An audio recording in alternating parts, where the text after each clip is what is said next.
Olá a todos, a todas e a todes. Nós estamos aqui para fazer um vídeo para o 5º Colóquio de Raça, Interseccionalidade, Premier Congresso de Investigadores Afro-Latino-Americanos del Caribe, no GT2, Educação Antirracista, por meio da literatura, estratégias e práticas para a sala de aula.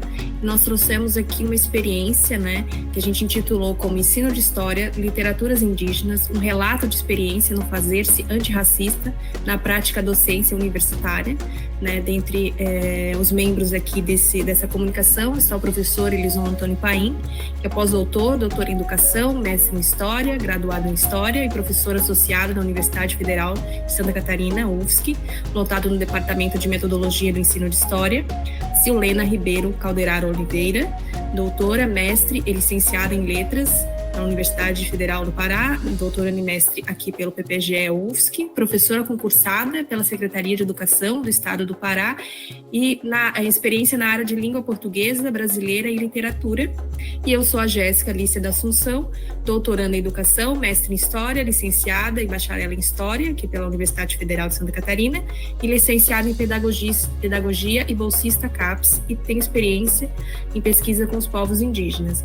Então, essa comunicação, ela tem como objetivo, trazer as experiências no ensino superior através de uma oficina que foi ministrada por mim, pela Silena, na disciplina do professor Elison Antônio Paim, que foi uma ideia da própria Silena quando ela fez o estágio de docência, no qual a gente intitulou essa oficina como Oralituras Indígenas e Ensino de História, e foi ministrada para 2 turmas do curso de graduação em História da Universidade Federal de Santa Catarina, a disciplina Seminário de Pesquisa e Ensino e a Metodologia de Ensino de História, no ano de 2023, no qual a gente trouxe os eixos temáticos História Indígena, Literaturas Indígenas, Ensino de História e Educação Antirracista, a partir do desenvolvimento de práticas pedagógicas interdisciplinares, abrangendo os conhecimentos sobre a história dos povos originários, em diálogo com as literaturas de autoria indígena e não indígena, contemplando assim a Lei 11.645/2008, e trazendo a perspectiva decolonial, educação intercultural e antirracista nas nossas práticas, metodologias e nas discussões em sala de aula. Então, essa Lei 11.645/08 traz a obrigatoriedade do estudo da história e cultura indígena e afro-brasileira, o que torna primordial nessa perspectiva da interculturalidade crítica para uma prática de uma educação libertadora, e pensando também as práticas educativas dialógicas e essas brechas no currículo no qual essa lei também vem falar. Então, a gente traz essa literatura e junto com a implementação da lei para a sala de aula para pensar também a formação de professores indígenas, com os graduandos em História. Então, a oficina, Oralituras Indígenas e Ensino de História, vai trazer essa experiência colaborativa, pensando a história e a literatura dentro do ensino de história, analisando as memórias como espaço de constituição das subjetividades, trabalhando com as pluralidades culturais, experiências, saberes, narrativas ancestrais, a partir da literatura indígena, visando conhecimento, a palavras, formas outras de contar a história, e ligando também ligados aos cantos, às performances, às danças, os rituais, as cosmologias, a espiritualidade, tudo aquilo que abarca essa imensidão de significados do que é a história para o povo indígena. Então, aqui, nas atividades que a gente fez, eu vou falar brevemente um pouco sobre a oficina. Nós tivemos um momento de dinâmica, onde a gente pensou a história ancestral, a partir do canto, da oralidade, da ancestralidade, das palavras indígenas, essa constituição linguística e contribuição dos povos indígenas para a população brasileira. No segundo momento, a gente fez uma roda de leituras e literaturas indígenas. Aqui eu vou citar 3 obras que a gente utilizou: Gente Vestido da Noite, da Susana Maria Fernandes, que vai falar sobre a perspectiva indígena ali do personagem, com a chegada dos africanos e suas visões de mundo. Uma segunda obra, Vozes Ancestrais, os 10 contos indígenas, do Daniel Munduruku, onde a gente trouxe a perspectiva de 10 povos indígenas, na qual os estudantes escolheram as histórias para poder ler e fazer um relato sobre isso. Então, a gente tem do povo Krenak, do povo Caingangue, do povo Tabajara, entre outros povos, onde eles vão trazer uma especificidade sobre a história, a origem das marcas, a perspectiva sobre o mundo, no qual os estudantes, a partir do roteiro, foram desenhando essa explicação, vendo como eles iam trabalhar dentro do ensino de história e conhecendo um pouco mais sobre os povos indígenas. E um terceiro momento, a gente usou a leitura de um poema da Márcia Cambeba, Índia Eu Não Sou, e a visualização de um vídeo, que depois a Silena vai ler o poema integral para vocês, para a gente poder analisar um pouco e ver um pouco de como a gente trabalhou. E o quarto momento, onde a gente trouxe reflexões sobre o tema das oralituras indígenas, uma socialização de atividades com o qual visou a integração dos estudantes de graduação com os objetos familiares de memória e a história ancestral, da sua própria história ancestral, para a gente poder entender o que significa as histórias para o povo indígena e o que significa também essa literatura. Então, agora eu vou passar a fala para a Silena, para ela falar sobre como a gente dialogou com o que e com quem, né, os autores, e como a gente desenvolveu isso. Então, bom dia, boa tarde, boa noite a todos. E aí eu vou abrir um pouco a roda aqui, porque a gente está dialogando, né, já faz um bom tempo no nosso grupo de estudo, né, por temáticas que são muito caras para nós, principalmente para fazer essa crítica, né, a essa educação que ainda é uma educação embranquecida e eurocentrada, né. Então, dialogamos com a professora Vera Candô e a Catarina Walsh para saber mais, ler mais e compreender mais sobre essa questão da interculturalidade crítica, educação decolonial, né? E essa interculturalidade crítica requer essa proposta ética e política orientada à construção das sociedades democráticas que articulem igualdade e reconhecimento das diferenças culturais, né? Assim como propor alternativas ao caráter monocultural e ocidentalizante. E quando se fala em decolonial, né?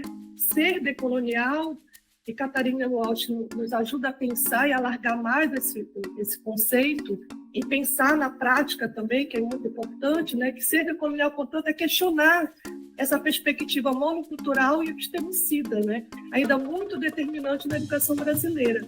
Então, ser decolonial para nós é também, antes de tudo, produzir deslocamentos, fazer da prática educativa um movimento político de resistência.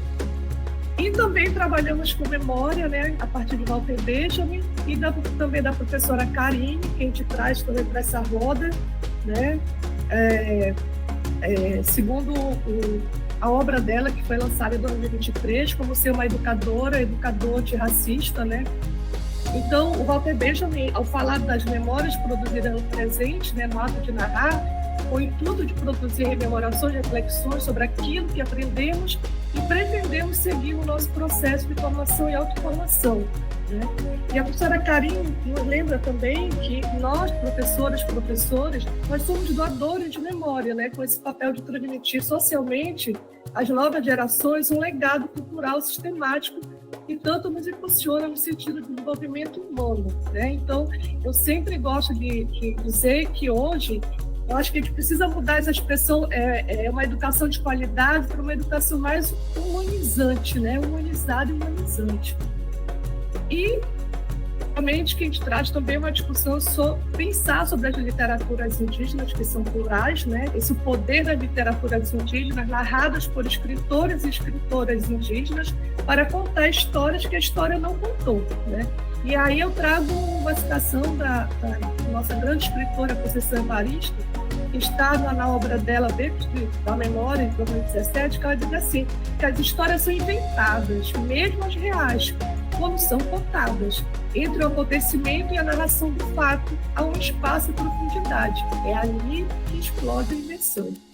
E aí a professora Leda Martins, que é professora da Federal de Minas Gerais, poeta e ensaísta, também durante uma palestra exibida virtualmente, no 1º de julho de 2021, com o título Performance das Oralituras, Corpo e Lugar da Memória, defende que a oralidade é potencialmente produtora de literaturas e de epistemologias, porque a inscrição dos saberes não se dá exclusivamente pelo registro escrito, pela escrita alfabética. Existem muitos outros tipos de registro, né? E a professora acredita, como nós também acreditamos e defende, que o corpo é lugar da memória, da inscrição de saberes, traduz na performance oral, movimentos, gestos, voz, sonoridades, ou seja, tradução e inscrição de saberes. Transcriam, recriam com suas culturas orais todo tipo de conhecimento, filosóficos, científicos, técnicos, estéticos, todas as áreas possíveis de conhecimento, replantadas e reescritas, reincorporadas nas Américas por via das performances orais, uma grafia que se dá pelo corpo e no corpo, segundo a professora Leda Martins.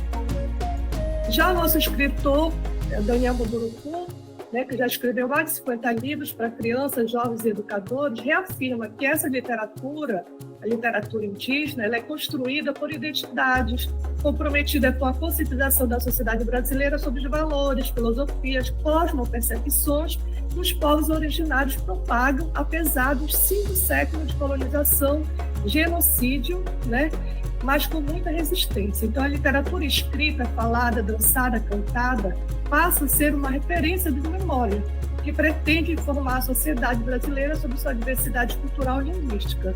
E também, claro, que é uma reparação histórica e cultural, né, gente? Então, portanto, trazer essas narrativas orais ancestrais indígenas para o espaço acadêmico no curso de História numa Universidade do Sul do Brasil, majoritariamente branca, proporciona refletir sobre racismo e currículo, valorizando metodologias interdisciplinares e críticas que questionem a história linear, eurocentrada e homogeneizadora de conhecimentos. E aí eu quero terminar minha fala com a leitura deste poema impactante da indígena Márcia Cambeba, geógrafa, escritora, poeta, né, que nos diz: "Não me chame de índio, porque esse nome nunca me pertenceu. Nem como apelido quero levar o erro que Colombo cometeu. Por um erro de rota, Colombo em seu solo desembarcou, e meu solo desembarcou, e no desejo de às Índias chegar, com o nome de índio me apelidou. Esse nome me traz muita dor, uma bala em meu peito transpassou, meu grito na mata ecoou, meu sangue na terra jorrou. Chegou tarde, eu já estava aqui, caravela portou bem ali, e vi um homem branco subir na minha boca. Me escondi. Ele veio sem permissão, com a cruz e a espada na mão, nos seus olhos uma missão: dizimar para a civilização. Índio eu não sou Cambeba, sou Tendé, sou Cocama, sou Sataré, sou Guarani, sou Arauaté, sou Ticuna, sou Suruí, sou Tupinambá, sou Pataxó, sou Terena, sou Tucano. Resisto com raça e fé." Então, com esse poema, passo a palavra agora ao nosso professor orientador, Elison Paim. Obrigada.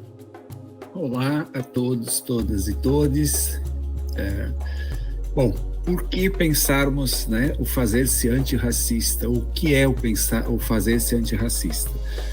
Venho trabalhando nas disciplinas da graduação e na pós-graduação, as orientações, buscando a construção de sujeitos antirracistas, sujeitos que se coloquem nas lutas contra os racismos.